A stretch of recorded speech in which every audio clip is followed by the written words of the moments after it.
Retail Week is brought to you by Nutrisphere N, Nitrogen Fertilizer Manager, protecting your nitrogen from all three forms of loss. Welcome back. Another edition of Crop Life Retail Week. Eric Sfiligoj here this week with a guest star, Jackie Pucci from Agrobusiness Global, one of our sister publications. Paul Schrimpf is in Washington, D.C. on a road trip, as he had mentioned last week. One of the things I brought Jackie in for is since we last spoke with you, we've had some movement on the merger and acquisition front for the crop protection companies. DuPont has actually found a buyer for its products that it was going to be unloading, and it's going to be FMC Corporation buying those. And Jackie, you've been following the story. If you could fill us in on some of the details of this deal and what it's going to mean for FMC as a company. So it's acquiring the three huge insecticides from DuPont: Rynaxypyr, Cyazypyr, and Doxycarb, and also some broadleaf cereal herbicides from DuPont. So FMC sees that these will generate about 1.5 billion a year for them in revenue. Most of that being the three actives. And the big bonus of this is that the three actives, or at least the two of them, Rynaxypyr and Cyazypyr, have a huge ramp in front of them, patent protection. So the patents don't expire until 2022 and 2024. So they're optimistic about that. Very good. And from what you told me before we came on air, the deal looks like it's going to be closing by the end of this year. So tell me, will based on what you found out, will the growers and ag retailers notice a big difference other than a name change on some of these product labels?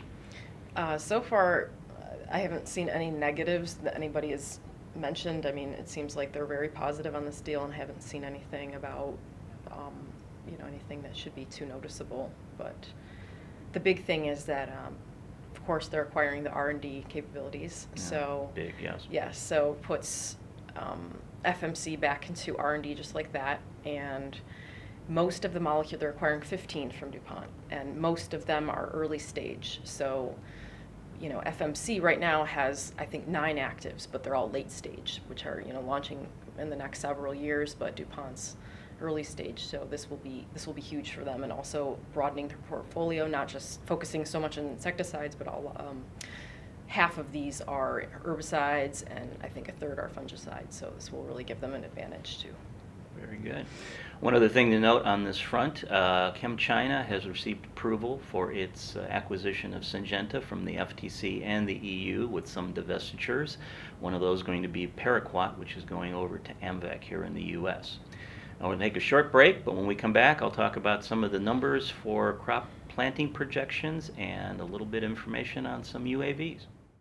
Over the 9+ years, they've done over 400 trials, side-by-side replicated trials, and we've shown that 90% of the time we've had a positive yield response with Nutrisphere. So 90% of the time a crop producer out of those 400+ trials could expect a positive response. That positive response is average 10 bushel an acre across all 400+ trials. Well, welcome back. As you may remember, a few weeks ago, I mentioned that when I was at the Commodity Classics show in San Antonio, I had a hard time finding folks talking about anything other than soybean. So I wasn't that surprised when I saw the USDA planting projection numbers came out last week, and it looks like corn acreage is going to be at 90 million acres. The surprise soybeans will be at 89.5 million acres, so not much of a difference between the two. It looks like most of that acreage is going to be coming from the folks that grow wheat. Wheat acreage projections are at 46 million acres for 2017. And an interesting note there, that's the lowest figure that we've seen for wheat acreage since 1919, so almost 100 years.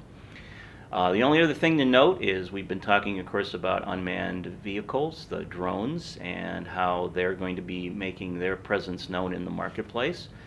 We found out this week from the Federal Aviation Administration that in the last 15 months there have been over 700,000 registrations for UAVs filed with the agency. And actually, according to their folks, that number has increased by 100,000 just this year alone. So given that we're only about 100 days into 2017. Looks like about 1,000 people a day are registering to be able to fly UAVs in 2017.